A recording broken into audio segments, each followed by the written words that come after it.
It depends what does America stand for, because a lot of people have different perceptions of what America is now. So is America a country that's based on a regime that's supposed to exploit the minorities, or is America the original intent, which was to escape from a motherland, right? Because we were a part of a system of mercantilism, right?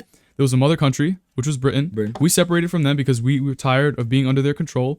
So we decided to create a constitution in which we can preserve our own rights and look after each other, and it could self-regulate. So if the system doesn't work, you can replace it, and rightfully so, right? You have your First Amendment to do that. So you could speak and advocate against it. So that's what the Constitution's about, right? So you can change the system you don't like. Now, people are exercising that. They're saying, we don't like our system, we're going to change it.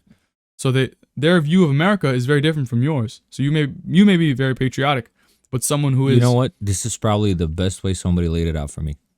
Thank you, sir. I'm legit, this is a moment of clarity for me. I'm legit, I have oh shit, you're right. Yeah, you know? It's not what I believe in. There's also other people that whatever the fuck they believe in. Yeah, and I'm basically just trying my best to say what my teacher taught me in high school. Shout out Mr. Selekia and Mr. Haber as well. These they really taught me about American history and government, and they were telling me it's not the policy, it's the people. So if you want to change something, it has to come from the individual. You know, it's not the policy. Maybe the original intent. A lot of the people that did sign the Constitution were slave owners. We don't know if we know that for sure. Well, I will say this, George. I will say George Washington freed his slave after he died. That was his dying wish. Yeah, I'm sure he. Yeah, why keep them alive while he was alive? I will say this. I don't know. I'm against slavery. Why obviously. keep them enslaved? Sorry. But you also got to understand with the times, current with the times. Mm-hmm. If he was to go out there and say, "Hey, let's abolish slavery," you think people would support him? Realistically, back then in 1778, no, it was the basis of the economy. You know, and he also, you got to be on current with the times, and maybe this is what I'm lacking in my understanding, perhaps, kind of self-reflection here. I like that. Maybe I'm not current with the times. Maybe I really don't understand this whole wave of being woke. Maybe that is my problem. That's a good point.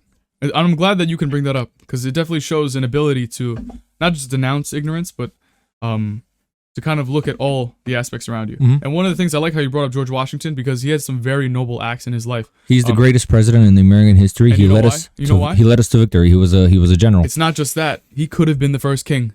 He could have been the king of America. He gave up his power willingly after 4 years. No. Originally, first it was he did that. He did that. He gave up, and they wanted him back. Well, it was 2-term president. He was serve 1 or 2. No, I think it was 2 terms. But you know what it is? Regardless, he was against political parties. He was against political. The farewell address. That's what he said. He said it's gonna lead to a divided house, and a divided house cannot stand.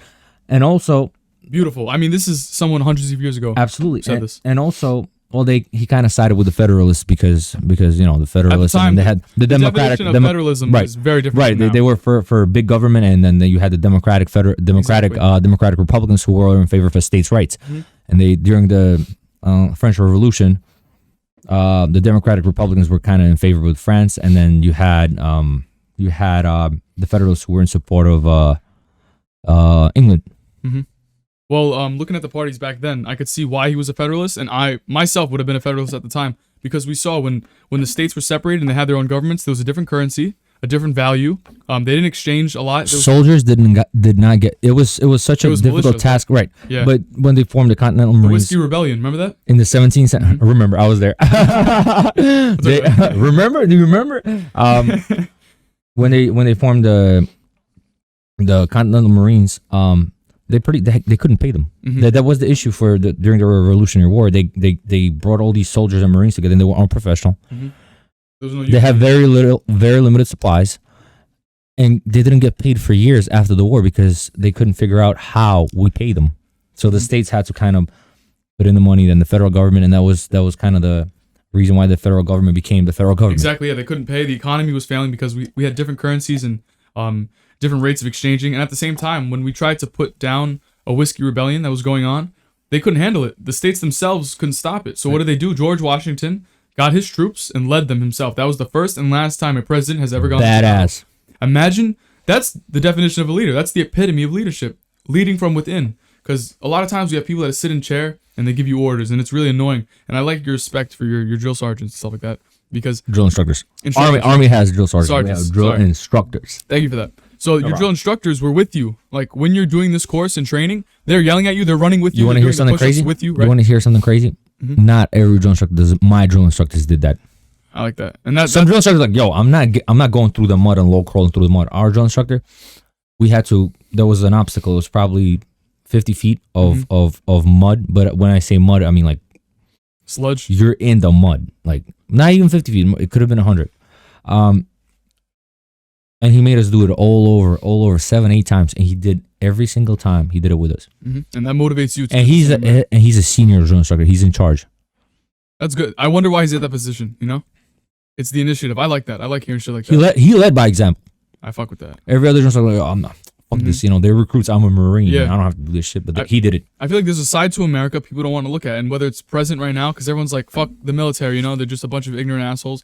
Look, I get it. There's a lot of pride in being in the military, so you might come across personalities that are stronger than what you're used to. But at the same time, even looking at history alone, there are some very respectable things that I've seen in history that people don't want to give credit for. Like, we could have had the first king in the United States, and he decided to give that up. We could have had presidents that would continue slavery, and we had presidents that they said there was this thing about like what's it called, Abraham Lincoln, the founder of the Republican Party, freed the slaves.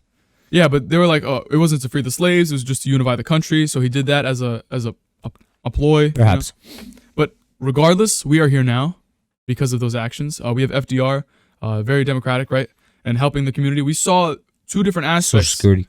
Exactly, we saw two different sides of the state and the people. And in the beginning, we saw how states alone cannot work. You need a unified body. Right, and once you go on, like the Bill of Rights, they agreed to uphold the Bill of Rights. Exactly, and ratifying the Bill of Rights, you have Madison and was it Jefferson? Madison and somebody else, but basically they were going around and they had their articles and they're passing them around. And who was the person that was going against them? It was Brutus. So Brutus was an anonymous person, and they were going around passing these bills to be ratified, and they were making these documents. And basically they were giving their reasons for why the United States should come together as one. And now we see it as one. And when a group has a giant... you talking about the Federalist Papers? Yes. Right. It was John Jay wrote two of them. Biggest one was Madison. And Jefferson? No. Marbury? No, Jefferson. I think it's Jefferson. Jefferson? Yeah. So Madison, I know he has the biggest impact. And basically, when you're part of something like the United States, or when you're part of a big group, it's really hard to keep one exact goal in mind. You know, it's like talking about your group in the Marines. Like when you go through the training camp and stuff like that, when you have your group with the same cause, it's easier when the group is small. But when the group becomes really big, like the United States, we don't all have the same interpretation. We can't work like a giant we all have different backgrounds. Exactly. Where's your family from? Sicily and Italy. And my family's from Uzbekistan. I came here in 2008. Obviously, I'm going to bring something of my own. So you're an immigrant? I am. Absolutely. I like that. I like seeing someone that can not only integrate, but that you can acclimate to a new society, and it's not easy. Well, this is easy. This is what was that? That is integration. That is integration. Yeah. Yeah, and it's the finest. I think the highest achievement is in America could be coming from a different background, or at least trying to understand America itself. You know, and acclimating. It's not easy. A lot of people come here and they don't feel American. But America is more of an identity, and I understand the American... It is, absolutely. It's not a color, it's not a race, it's not a religion. It's an identity, and I think we need to change that, because like a lot of people don't understand, or maybe I have a different understanding than them, but the way I see America is like, yes, the American dream has changed, and they love bringing that up in English class, because like it really depicts how whiteness in America has like affected a lot of people, and yes, there's been supremacists and white regimes that have destroyed this country, and I think the founding principles were very sound. Like, a lot of people that talk about denouncing the Constitution, have you read the Constitution? Have you gone into depth about the Federalist Papers? I mean, I've read documents that I hated, 24-page papers that, like, they use this archaic, this language that makes no sense to me, but I sat there with my teacher, and he would read us through it, and I mean, we're reading these papers, and we're talking about Montesquieu and Madison and all these different papers, Supreme Court cases, and we're talking about how ambition counteracts ambition, right? If you want a system to uphold itself, let it uphold itself, right? Because it will fight. Like, people have ambition naturally, right? So if you don't want one party, whether or not George Washington advocated for parties and denounced it, regardless, ambition will counteract ambition. You can take it if you need it. Real quick. Got it. All right, so we were talking about ambition, right? Yeah. And government and stuff like that. So like when you have a big government, it's really hard to, or just a big group in general, it's really hard to have an idea or a goal that allocates or accommodates for everybody, right? And like, and having a system like that where ambition counteracts ambition, you have the legal system, right? You have the House and you have the Senate, and they block each other. You have like Congress itself is very confusing. You have the president, you have the veto. So basically, there's all these checks and balances in the government, and people don't understand that. Like, yes, you may vote a president in, but it's really hard to pass a bill or legislation when the House is not usually with you, and or if the Senate is against you, stuff like that. And upon electing these chairs and people in Congress and Supreme Court justices, the Supreme Court is not supposed to be biased. It's not. They may have a political affiliation, but I feel like part of it now is just it's having a ploy in the seat. But originally, the original intent of the Supreme Court is to read the documents, read the Constitution, and interpret whether or not this case applies and whether it it overcomes certain guidelines or it stays within the boundaries, you know? And now a lot of times we see people with different intent and different, I would say, perspectives, adding their input into legislation, and the Supreme Court is where a lot of change comes from. And I mean, like you saw it with Little Rock 9, stuff like that, or that was what's it called? When the president, and that was an executive order, and people think that executive orders are just like anytime the president feels like it's like fuck it, executive order, press the button, and we're just gonna launch blah blah blah, or we're just gonna do this and do that. That's not how it works. There's a lot of regulation behind a president, and it's really hard to create a regime. President is very limited in what he can actually do. But his influence is different. The social aspect. So the bully pulpit, having a Twitter. This is the first time we see a president really interact with the people. Yeah, besides that's true. That's true. Yeah, absolutely true. Right, because he can not only can he manipulate if he wants to, which is definitely possible. He can reach them a lot more easily than press, and his words are unfiltered. We've seen the bad sides of being unfiltered, but you can also appreciate the positive aspects of being unfiltered because they cannot take his words, mangle them up. We're not reading it in the paper 3 days later. It's not traveling by word across the country. Like when George Washington was elected president. Oh, dude, people don't. It took a while. Yo, they didn't know wars were over back then until months after. People were fighting. There was deaths. The War of 1812, Battle of New Orleans. The war was over for like two weeks, and they were still fighting. Yep, it's crazy. And some guy was like, "Dude, what are you doing?" Yeah. He's waving his white flag and his little underwear on a stick. He's like, "Guys, we're done." You know, it's crazy. So communication is definitely really important. That's the good side of the media, and then we see the bad side. It's where the media leans one way, and they'd rather not consider a viewpoint. There is no because good. It doesn't comply. There is no good media outlet. CNN, ABC, MSNBC, Fox News, garbage. All of them garbage. You can really tell the bias, and I feel like Fox News is pretty much on the same page with them. They used to be more conservative, but it's really not. Fox News is not conservative anymore. No, it's just like CNN now. They're just trying to get views.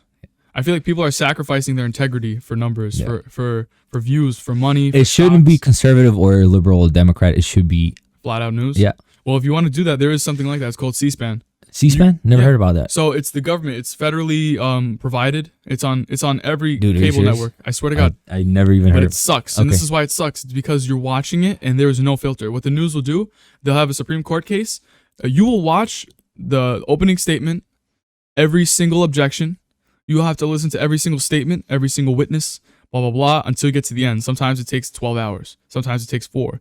What the news does is they take the important parts, all you need to know, this quote, that quote. Final ending. I mean, you could manipulate it in so many ways. Exactly, but if you watch C-SPAN, you're getting every single piece. You're listening to every single statement, and it's your job. C-SPAN to make a decision. And I really like that part. We learned that in class as well, because they were like, "What news outlet can we learn from that does not change the outlook?" And it's the literal interpretation.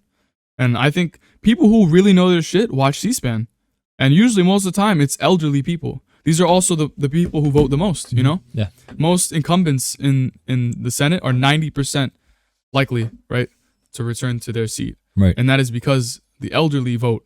And also because because people, like the retention in the Senate and whether it's voting or not, like you think we should have senator term limits? I mean, you see someone like Schumer this dude. Who did Ocasio-Cortez, who did she take out of power? I don't know. But she did a hell of a job because he was complacent. And he was sitting there. He got tired. I had a friend that was here. He was on the podcast. He's a campaign manager for a local councilman. Oh, I've seen the guy with glasses. Yeah, Freddie. And he was telling me that this guy that Ocasio-Cortez went up against, he was complacent. He was in his seat for a while, and basically for him, he was like, "Yeah, I'm gonna win the election again." And she took him by storm, and she won. And it was crazy because wait, what was your question? It was, should there be a limit? Yeah. I think there should be a limit. Yeah. Senate terms. This is Like- crazy. This is Like any kind, how's this not tyranny? like any kind of seat, there should be a limit, Yeah. right? With the president, with government. I Yeah. mean, local, federal, Dude, state. why don't we have senator terms? Well, because they have all the power. Senators have all the power. They have a The shit ton. Senate is fucking. That needs to be addressed. That needs to be addressed. A good system is one that's self-regulating and constantly changing. Yeah. If you look at the Enigma in World War II, the ones that the Germans used to speak via radio, U-boats? yeah, and U-boats, exactly, yeah. What were they doing every day? They were changing their Right. language. Yep. Not because they were hiding, it was secret, but I'm talking about like there's also a really good part about being cyclical and changing every single day and having this regulation. It's because you're Unpredictable. renewing it. It's unpredictable and it's renewing itself.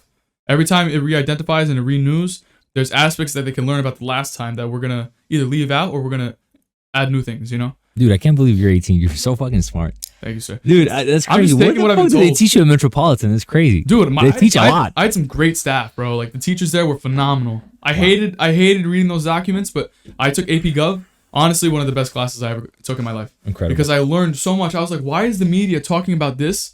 Like they want social reform, but they don't know how to make it. And I'm like, if you want change, you can't always scream and shout. And I understand you need to create noise. Yes, protests and civil protests.